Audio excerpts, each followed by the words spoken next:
Fake fellow Jagan Reddy.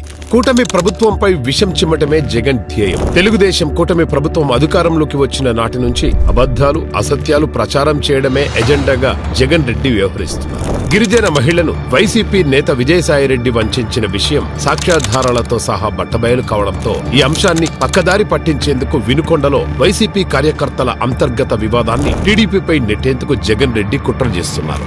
Telugu Desam party ఆవిర్భావం నుంచి ముస్లింలకు అండగా నిలిచిన పార్టీ. రాజకీయంగా, ఆర్థికంగా, సామాజికంగా ప్రోత్సహించింది ఒక్క తెలుగుదేశం పార్టీని.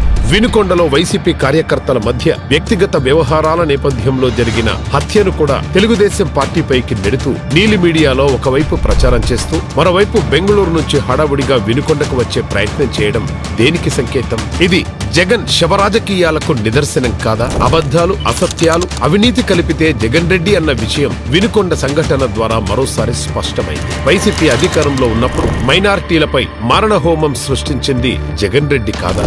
కర్నూలు జిల్లాలో అబ్దుల్ సలాం కుటుంబం బలవన్ మరణానికి కారణం వైసీపీ నేతలు కాదా?